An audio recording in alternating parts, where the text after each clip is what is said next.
Bible വായനക്കാർ പൊതുവെ selective റീഡേഴ്സാണ്. Selective readers എന്ന് പറഞ്ഞാൽ നമുക്കിഷ്ടമുള്ള ഭാഗങ്ങൾ ഒക്കെ തിരഞ്ഞെടുത്ത് വായിക്കുന്ന ഒരു രീതി. അതാണല്ലോ മിക്കവാറും നമ്മളൊക്കെ ചെയ്യുന്നത്. പ്രത്യേകിച്ച് വെളിപ്പാട് പുസ്തകം പല കാരണങ്ങൾ കൊണ്ടും ആ സെലക്ഷനിൽ വരുന്നൊരു പുസ്തകമല്ല. അധികം ആരും അത് വായിക്കാറില്ല, വായിക്കാൻ ഇഷ്ടപ്പെടുന്നില്ല. അതുകൊണ്ട് തന്നെ എന്നെ കേൾക്കുന്ന നിങ്ങളെല്ലാം ഈ പുസ്തകം വായിച്ച് അതിലെ അനുഗ്രഹം പ്രാപിക്കണമെന്ന ലക്ഷ്യത്തോടെ ഈ പുസ്തകത്തിൻ്റെ ഒരു അവലോകനം, ഒരു ഓവർവ്യൂ നൽകാനാണ് ഞാൻ ഈ സമയം ഉപയോഗിക്കുന്നത്. നിങ്ങൾ ശ്രദ്ധയോടെ എന്നോടൊപ്പം വരണേ. മനുഷ്യനോടുള്ള ബന്ധത്തിൽ ബൈബിൾ മുഴുവൻ ദൈവത്തിൻ്റെ വെളിപ്പാടാണെന്ന് പറയാൻ വേണേ ജനറലായിട്ട്.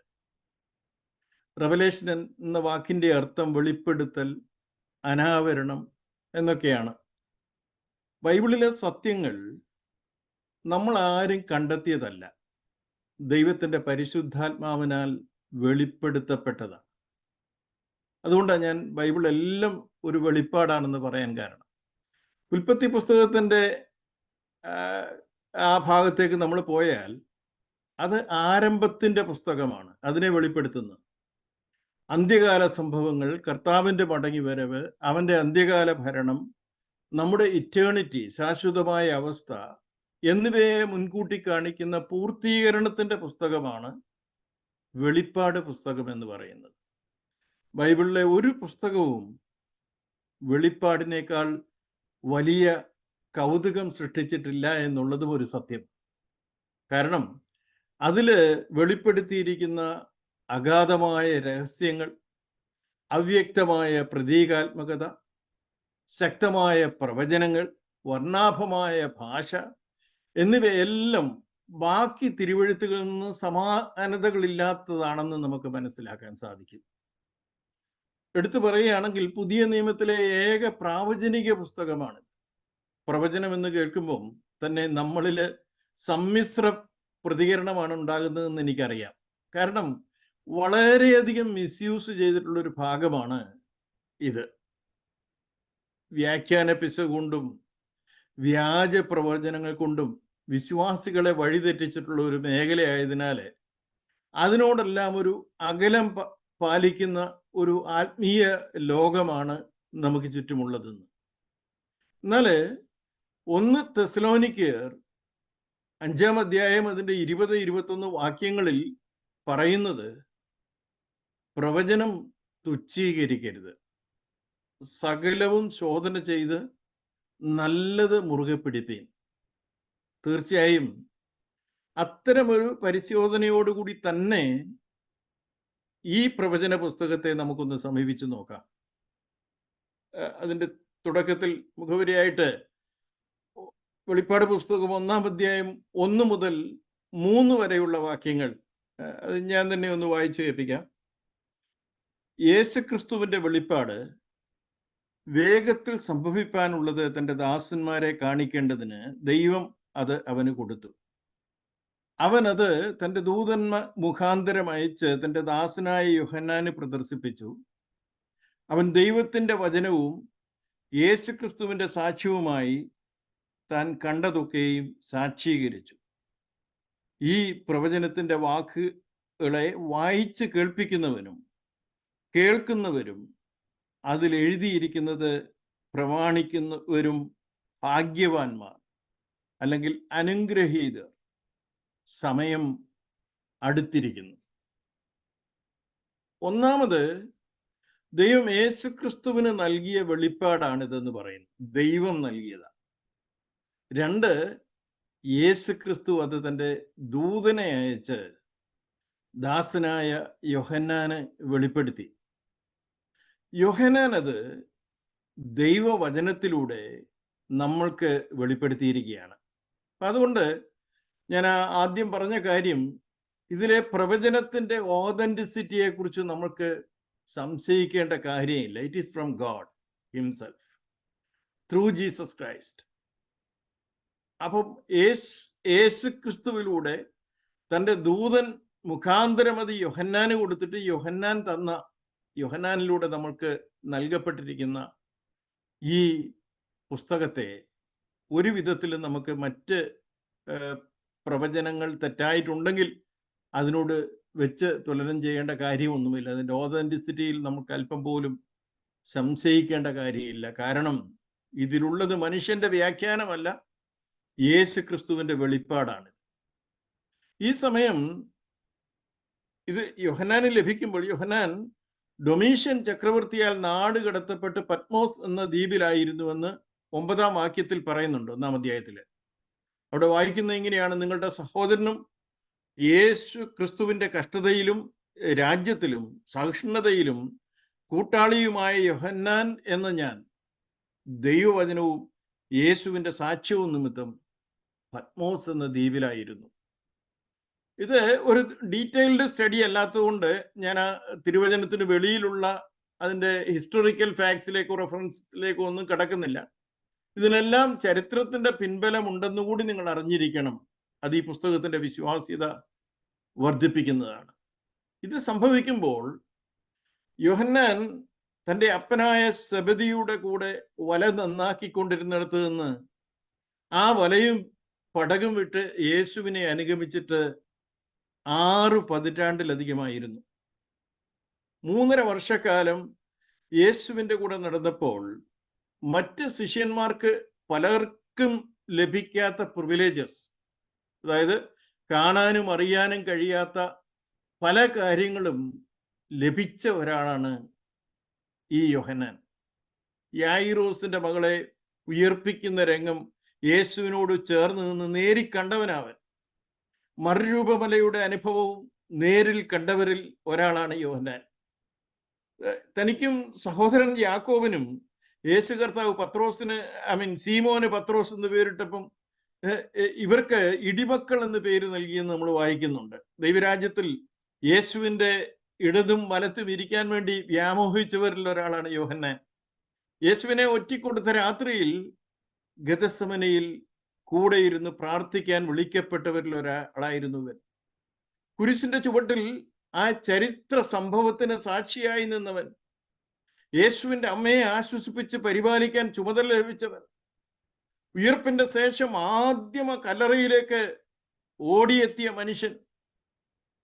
പ്രധാനമായും ഏഷ്യ മൈനറിലെ 7 സഭകളിൽ പ്രസംഗിച്ചും പഠിപ്പിച്ചും 60ഓളം വർഷം ശുശ്രൂഷിച്ച ഒരു അപ്പോസ്തലനാണ് യോഹന്നാൻ.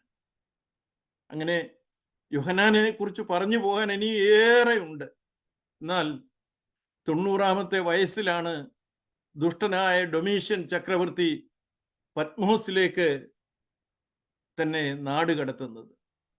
എഫെസോസിൽ നിന്നും 40 മൈൽ അകലെ ഏജിയൻ കടലിൽ പാറക്കെട്ടുകൾ മാത്രമുള്ള ഈ സ്ഥലം കഴുകൻ വട്ടമിട്ട് പറക്കുന്ന ജീവപര്യന്തം തടവിന് വിധിക്കപ്പെട്ടവരുടെ ശവപ്പറമ്പാണെന്ന് അറിയപ്പെടുന്നത്. അവിടെ കിടക്കിയ യോഹന്നാൻ. കലണ്ടറില്ല, ക്ലോക്കില്ല, ഫോണില്ല, സൂമില്ല, കൂട്ടുവിശ്വാസികൾ ആരും അരികിലില്ല. എന്നിട്ടും ഞായറാഴ്ച മറന്നു പോകാത്ത ഒരു ഭക്തനായിരുന്നു യോഹന്നാൻ. ഉയർത്തെഴുന്നേറ്റ യേശു പിതാവിന്റെ അടുത്തേക്ക് ആകാശത്തിലൂടെ കയറിപ്പോകുന്നത് നേരിൽ കണ്ട യോഹന്നാൻ ആ കർത്തൃ ദിവസത്തിൽ മഹത്വപ്രഭാവനായി തൻ്റെ അരികിലെത്തി നിൽക്കുന്ന രംഗമാണ്, യേശു കർത്താവ് നിൽക്കുന്ന രംഗമാണ് ഈ 1-ാം അധ്യായത്തിൽ നമ്മളെ വരച്ചു കാണിക്കുന്നത്. യേശുവുമായുള്ള ആ കൂടിക്കാഴ്ചയിൽ 2 ചുമതലകളാണ് യോഹന്നാനെ ഭരമേൽപ്പിക്കുന്നത്.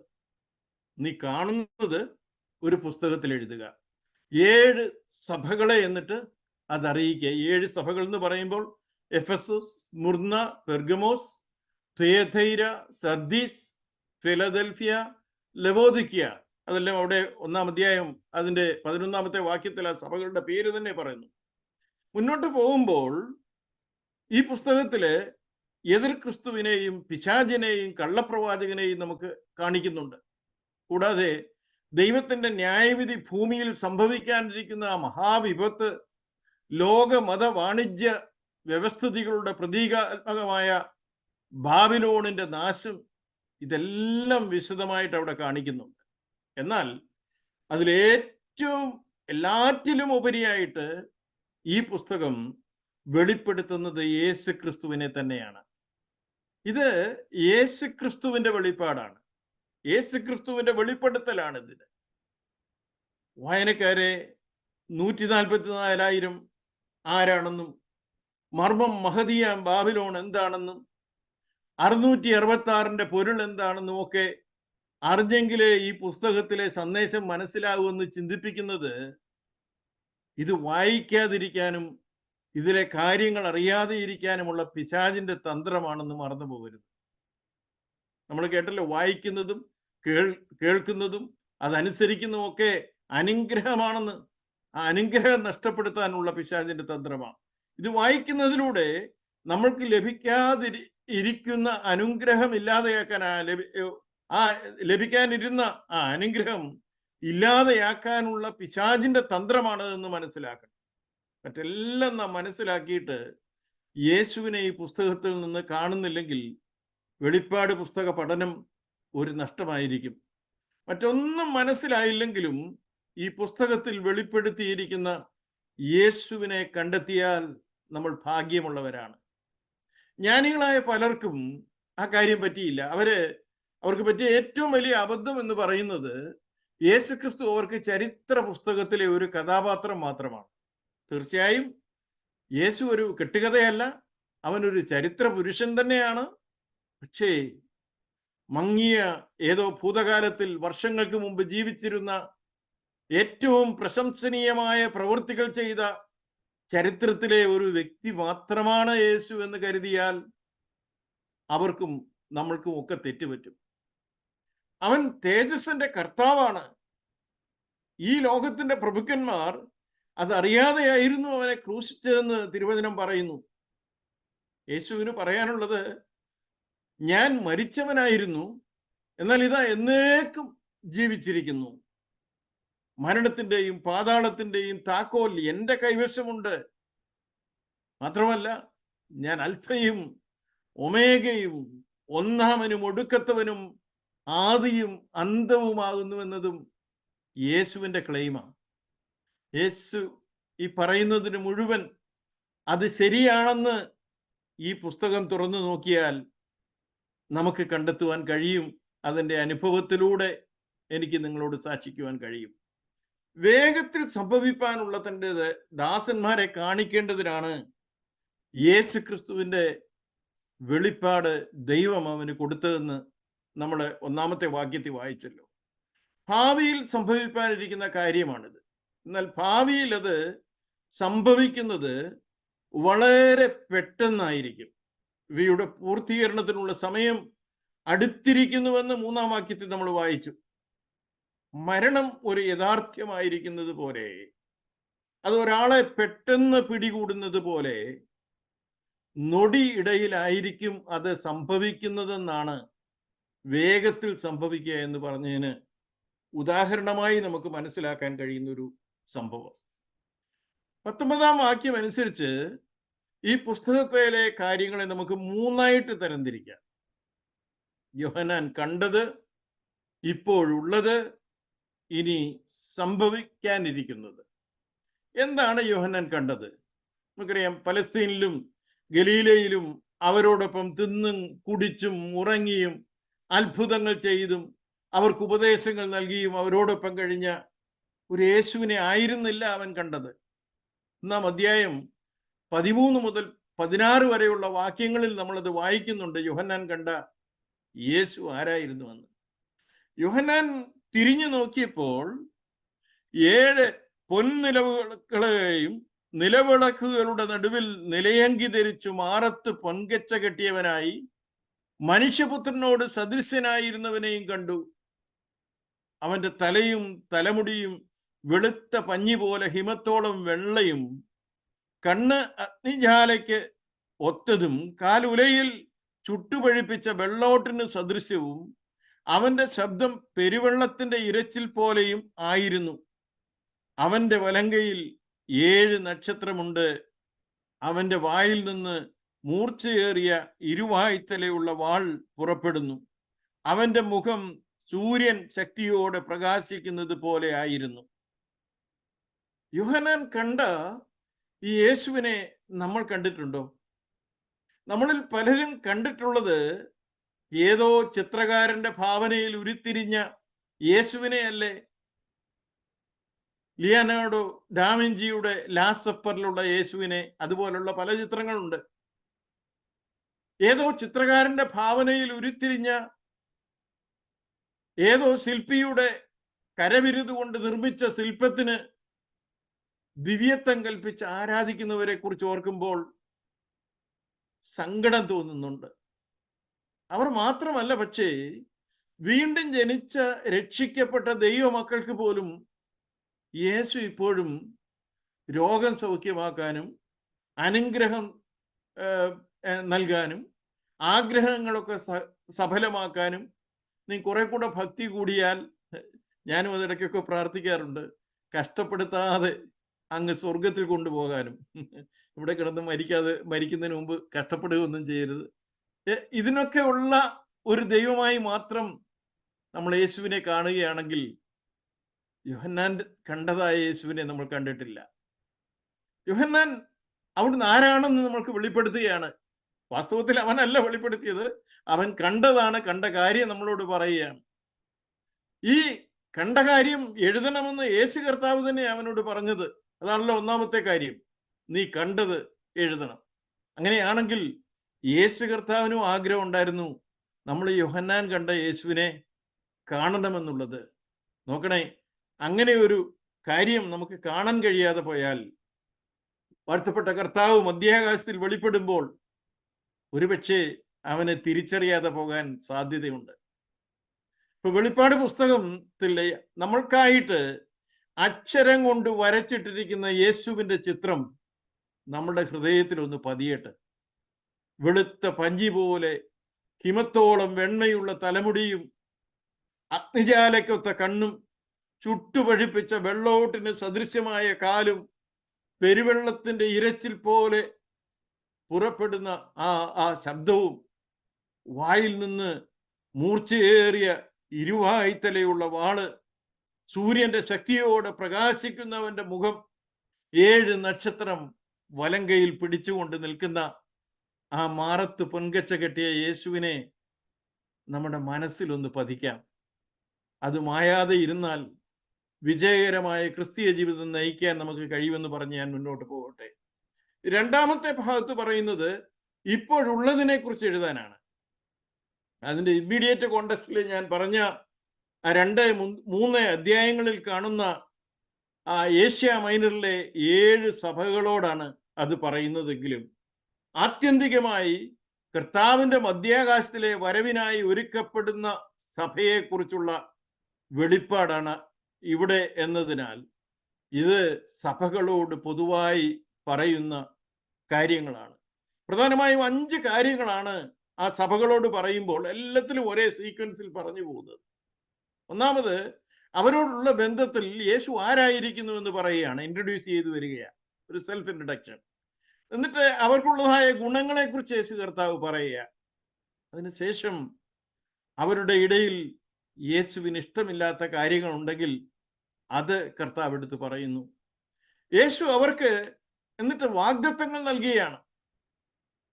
ജയിക്കുന്നവരാകാൻ യേശുവിന് അവരോട് ഒരു അപ്പീലുണ്ട്. ആ അപ്പീലും പറഞ്ഞാണ്, ജയിക്കണമെന്നവരെ ഓർപ്പിച്ചാണ് കർത്താവ് സഭകളോട് ആഹ്വാനങ്ങൾ നൽകുന്നത്. ഞാനിങ്ങനെ പറഞ്ഞു പോകുന്നത്, നിങ്ങളിത് പോയിട്ട് ആ 2-3 അധ്യായങ്ങൾ എടുത്തിട്ട് ഈ ഓർഡറിൽ അതൊന്ന് പഠിച്ചു നോക്കണം. അപ്പോൾ നിങ്ങളോട് ദൈവത്തിന്റെ ആത്മാവ് സംസാരിക്കും. സഹോദരങ്ങളെ, നമ്മുടെ സഭയെക്കുറിച്ച് യേശുവിന് പറയാനുള്ളത് എന്തെന്ന് അറിയാൻ ആഗ്രഹമുണ്ടെങ്കിൽ ഈ അധ്യായങ്ങൾ ഞാൻ പറഞ്ഞ പോലെ നിങ്ങൾ ദയവായി വായിക്കണേ. യോഹന്നാനോട് ഇതെല്ലാം എഴുതി വെക്കാൻ പറഞ്ഞത് ഞാൻ നേരത്തെ ഓർപ്പിച്ചതുപോലെ നമ്മളും കൂടെ അത് വായിക്കാനും വേണ്ടിയിട്ടാണ്, നമ്മളോടുകൂടി അത് കേൾപ്പിക്കാൻ വേണ്ടിയിട്ടാണ്. ഇത് സഭയുടെ കാര്യമാണല്ലോ, അതുകൊണ്ട് പാസ്റ്റർമാരും അച്ഛന്മാരും ഒക്കെ നോക്കിക്കോട്ടെ, അവര് വായിച്ചോട്ടെ എന്ന് കരുതിയാൽ ഓരോ സഭയുടെ കാര്യവും കഴിഞ്ഞിട്ട് സ്പെസിഫിക് ആയിട്ട് പറയുന്ന ഒരു കാര്യമുണ്ട്. ആത്മാവ് സഭകളോട് പറയുന്നത് എന്തെന്ന് ചെവിയുള്ളവർ കേൾക്കട്ടെ എന്നല്ല, ചെവിയുള്ളവൻ കേൾക്കട്ടെ എന്നാണ്. അതുകൊണ്ട് എന്നെ ഇപ്പോൾ കേട്ടുകൊണ്ടിരിക്കുന്ന ഓരോരുത്തരും മനസ്സിലാക്കേണ്ട കാര്യം, വളരെ സ്പെസിഫിക്കായി ചെവിയുള്ള നിങ്ങളോട് വ്യക്തിപരമായിട്ട് യേശു കർത്താവ് ഈ കാര്യം പറഞ്ഞിരിക്കുകയാണ്. ഇതിലെ സന്ദേശം തികച്ചും വ്യക്തിപരമാണ്. ഞാനും നിങ്ങളും അതിനോട് പ്രതികരിക്കേണ്ടവരാണ്. അതിലെ വാഗ്ദത്തങ്ങൾ ജയിക്കുന്നവർക്കുള്ളതാണ്.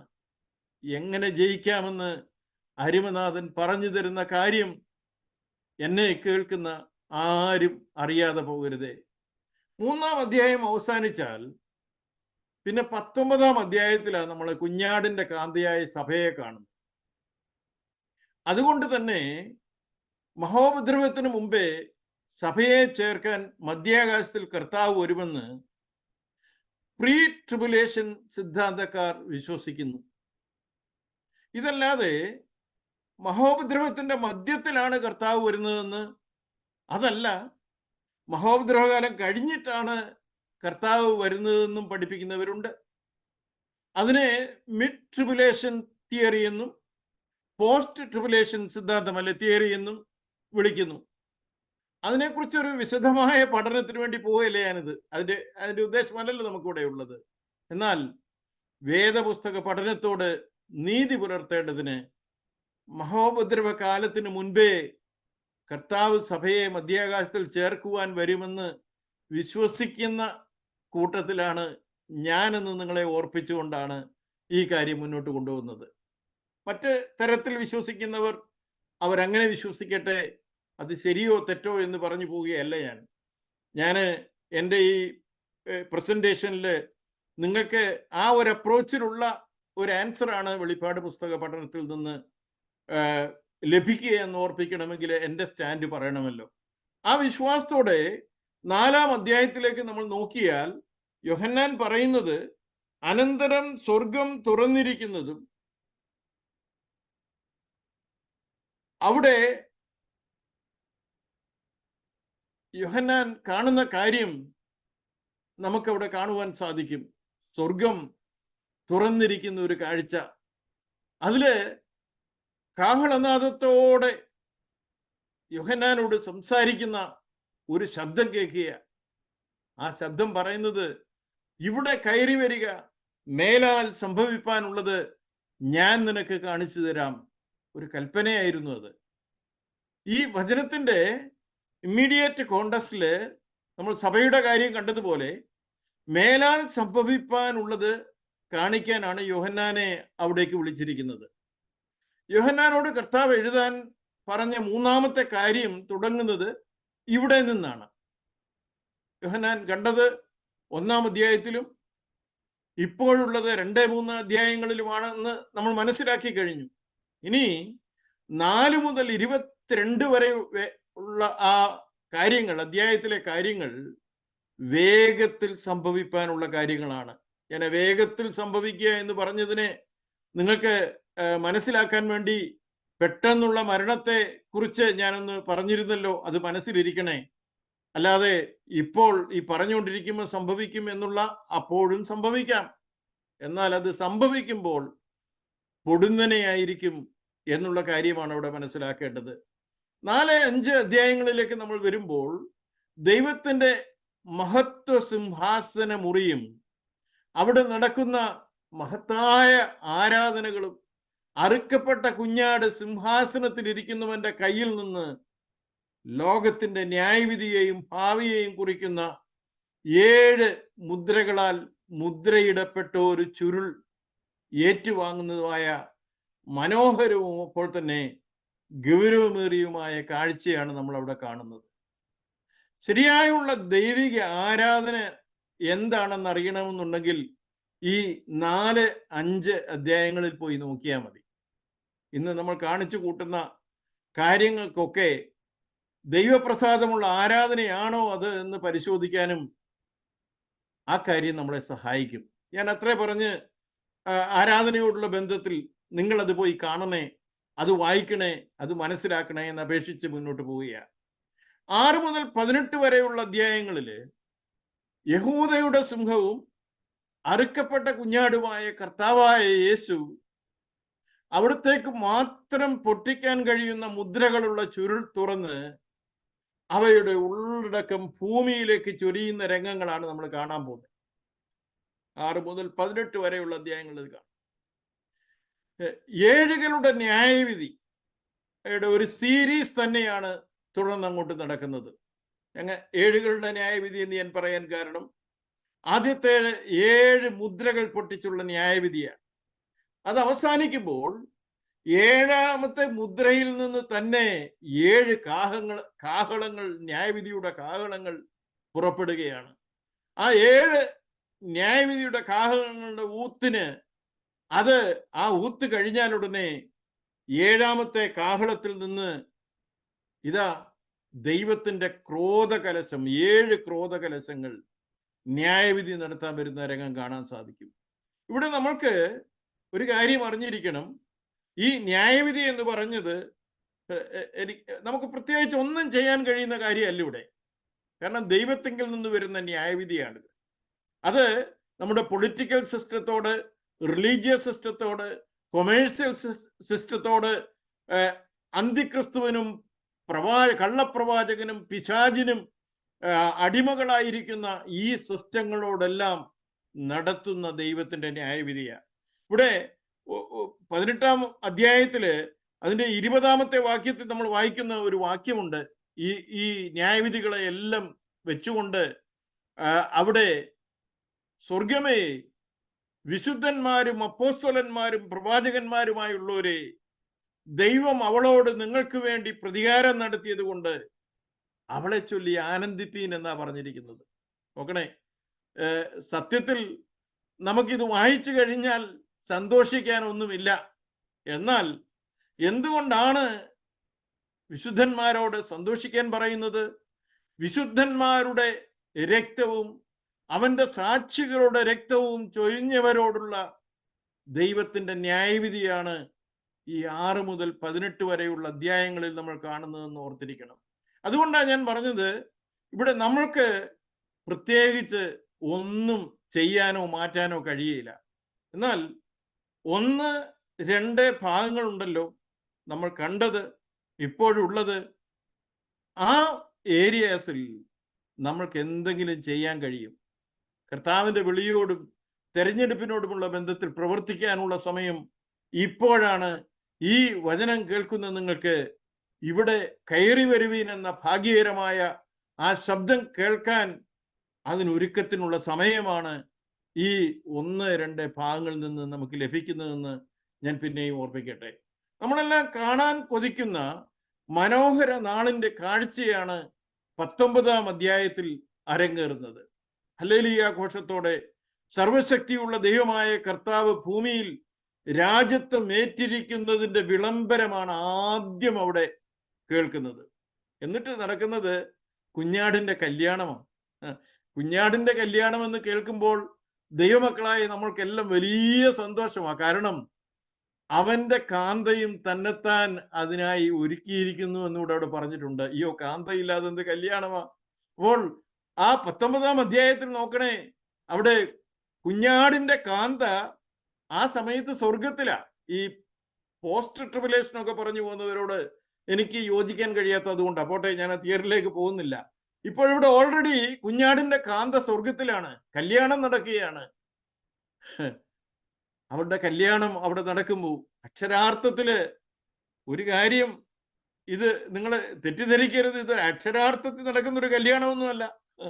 അങ്ങനെ തെറ്റിദ്ധരിച്ചേക്കരുത്. വെളിപ്പാട് പുസ്തകത്തിന്റെ പ്രതീകാത്മക ഭാഷയെക്കുറിച്ച് ഞാൻ പറഞ്ഞിരുന്നല്ലോ. കുഞ്ഞാടുമായുള്ള സഭയുടെ ബന്ധത്തെ വർണ്ണിക്കാൻ ഉപയോഗിച്ചിരിക്കുന്ന ഏറ്റവും നല്ല ഒരു പദം എന്നതിനപ്പുറം ഇതിനെ നമ്മുടെ സാധാരണ ഫിസിക്കൽ ലൈഫിലുള്ള ഒരു വെഡിങ്ങിനോട് കമ്പയർ ചെയ്യല്ലേ നിങ്ങൾ. അങ്ങനെ ഒരു ഭാവനയിലൊന്നും കാണരുത് എന്ന് ഞാൻ ഓർപ്പിക്കുകയാണ്. അവിടെ കാന്തയും കുഞ്ഞാടും മാത്രമല്ല, കല്യാണക്ക് സദ്യക്ക് ക്ഷണിക്കപ്പെട്ട ഭാഗ്യവാന്മാരും അവിടെ ഉണ്ടെന്ന് എഴുതിയിട്ടുണ്ട്. ഇനി അത് കഴിഞ്ഞുള്ള രംഗം നിങ്ങൾ ശ്രദ്ധിക്കണേ. കർത്താവിന്റെ ഭൂമിയിലേക്കുള്ള 2ാമത്തെ പരസ്യ വരവിന്റെ രംഗമാണ് ഇവിടെ കാണുന്നത്. വാസ്തവത്തിൽ കർത്താവിന്റെ രണ്ടാമത്തെ വരവെന്ന് പറഞ്ഞ് തന്റെ കാന്തയോടുകൂടെ ഭൂമിയിലേക്ക് വരുന്നത്. 11-ാം വാക്യം തൊട്ട് നമുക്കത് കാണാം. ആ വാക്യത്തിൽ നമുക്ക് കാണുന്നത്, സ്വർഗം തുറന്ന് ഒരു വെള്ള കുതിരമേൽ വിശ്വസ്തനും സത്യവാനുമായ കർത്താവ് നീതിയോടെ വിധിക്കുകയും പോരാടുകയും ചെയ്യാൻ ഭൂമിയിലേക്ക് ഇറങ്ങി വരുന്ന രംഗമാണ് അവിടെ നമ്മൾ കാണുന്നത്. അവനോടൊപ്പം കുഞ്ഞാടിന്റെ കാന്തയും സ്വർഗീയ സൈന്യങ്ങളുമുണ്ട്. അവരും കുതിരപ്പുറത്താ, വെള്ള കുതിരപ്പുറത്താ. ഓ, എന്തോരു മനോഹരമായ കാഴ്ചയത്!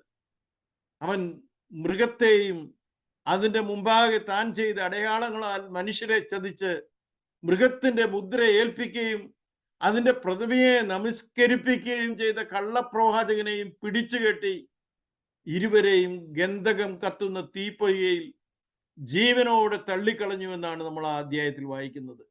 നമ്മുടെ 16-ാം അധ്യായത്തിലൊക്കെ വരുമ്പം അർമഗദോൻ യുദ്ധത്തിന്റെ ഒരു ഡിസ്ക്രിപ്ഷനൊക്കെ അവിടെ ഉണ്ടെങ്കിൽ അതിന്റെ പരിസമാപ്തിയുടെയാണ്. അർമഗദോൻ യുദ്ധത്തിന് അവരോടൊപ്പം വന്നവരെ അവന്റെ വായിൽ നിന്ന് പുറപ്പെടുന്ന വാൾ കൊണ്ട് കൊന്ന് നശിപ്പിക്കുന്ന കാര്യവും അവിടെ രേഖപ്പെടുത്തിയിട്ടുണ്ട്.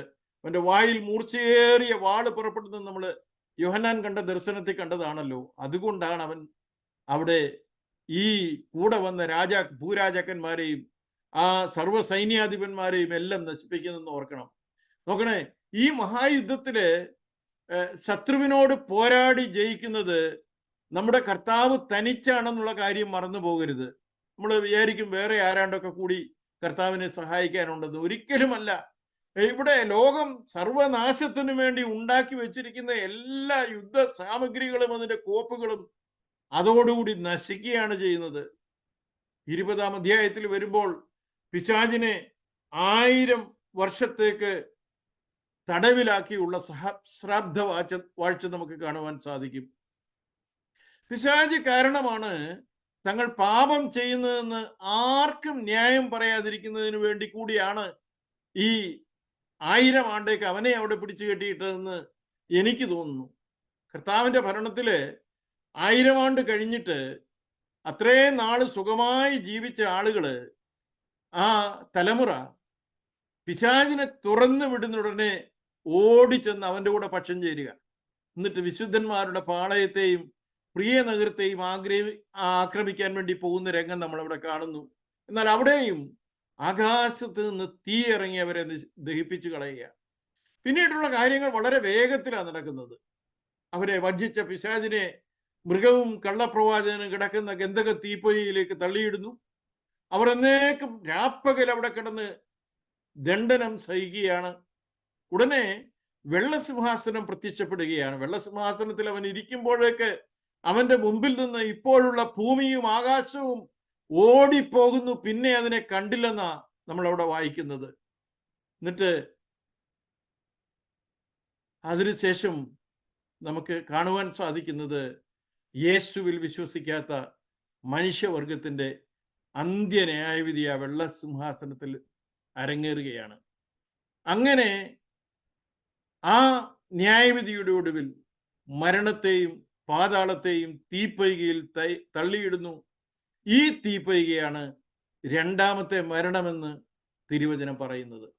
നോക്കണേ, യേശുവിൽ നിന്ന് വീണ്ടും ജനിക്കാതെ മരിച്ചിട്ടുള്ളവർക്കൊക്കെ ഉള്ള മരണത്തെക്കുറിച്ച് ദൈവദാസന്മാർ പറയും, യേശുവിൽ വിശ്വസിച്ചവർക്ക് ഒരു മരണമേ ഉള്ളൂ, വിശ്വസിക്കാത്തവർക്ക് 2 മരണമുണ്ട് എന്ന് പറയാറുണ്ടല്ലോ. അതാണ് ഈ രണ്ടാമത്തെ മരണം. അത് നമ്മൾ ആ 20-ാം അധ്യായത്തിൽ കാണുകയാണ്. എന്നിട്ട് നമ്മൾ അവിടെ മനസ്സിലാക്കുന്നത്, അതോടുകൂടെ ഇന്നത്തെ ഭൂമിയിലുള്ള നമ്മുടെ ചരിത്രം അവസാനിക്കുക.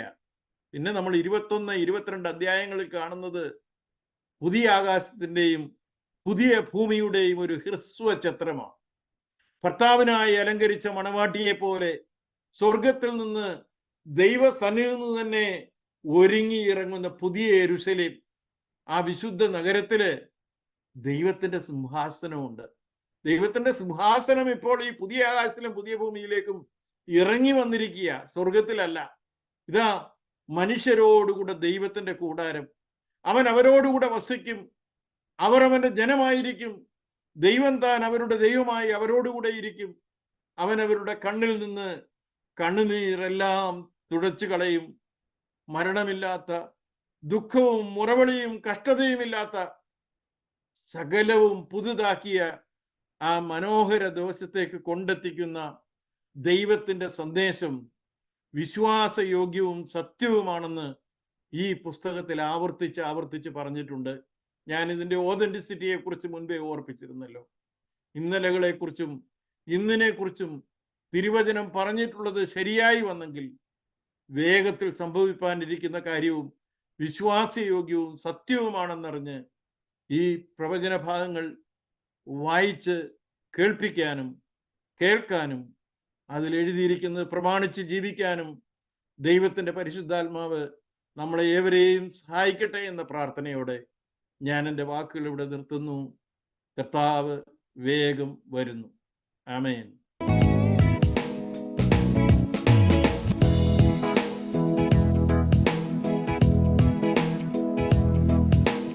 ഇത്രയും സ്നേഹിച്ചാൽ പോരാ, അങ്ങേ ഇത്രയും ആരാധിച്ചാൽ പോരാ, ഇത്രയും സ്നേഹിച്ചാൽ പോരാ, അങ്ങേ ഇത്രയും ആരാധിച്ചാൽ പോരാ. എനിക്കുള്ളതിനേക്കാൾ എൻ ജീവനേക്കാൾ അങ്ങ് സ്നേഹിപ്പാനാണെനിക്കാശ. എനിക്കുള്ളതിനേക്കാൾ എൻ ജീവനേക്കാൾ അങ്ങ് സ്നേഹിപ്പാനാണെനിക്കാശ. യേശുവേ ആരാധ്യനേ, യേശുവേ ആരാധ്യനേ. ചേർന്ന് പാടാമോ? യേശുവേ ആരാധ്യനേ, യേശുവേ ആരാധ്യനേ. എൻ സങ്കടങ്ങൾ തീർത്തതിനാലല്ല, എൻ ആവശ്യം നിറവേറ്റിയതിനാലുമല്ല, എൻ സങ്കടങ്ങൾ തീർത്തതിനാലല്ല, എൻ ആവശ്യം നിറവേറ്റിയതിനാലുമല്ല, എനിക്കായി മരിച്ചതിനായി എന്നും അങ്ങേ ആരാധിച്ചിടും. എനിക്കായി മരിച്ചതിനായി ഞാനെന്നും അങ്ങേ ആരാധിച്ചിടും. ചേർന്ന് പാടാമോ? യേശുവേ ആരാധ്യനേ, യേശുവേ ആരാധ്യനേ, യേശുവേ ആരാധ്യനേ, യേശുവേ ആരാധ്യനേ. എന്നോടുള്ള സർവ നന്മകൾക്കായി ഞാനെന്തു ചെയ്യേണ്ടു നിനക്കേശു പറ. ഇപ്പോൾ എന്തു ചെയ്യേണ്ടു നിനക്കേശു പറ. നന്ദി കൊണ്ടെന്റെ ഉള്ളം നന്നേ നിറയുന്നേ, സന്നാഹമോടെ സ്തുതി പാടിയിടുന്നേ ദേവാ, സന്നാഹമോടെ സ്തുതി പാടിയിടുന്നേ. പാപത്തിൽ നിന്നും എന്നെ കോരിയെടുപ്പാനായി ശാപശിക്ഷകൾ ഏറ്റ ദേവാത്മജ, മഹാശാപ ശിക്ഷകളേറ്റ ദേവാത്മജ. അന്ത്യം വരെയും എന്നെ കാവൽ ചെയ്തിടുവാൻ അന്തികയുള്ള മഹൽ ശക്തി നീയേ ദേവ, അന്തികയുള്ള മഹൽ ശക്തി നീയേ. എന്നോ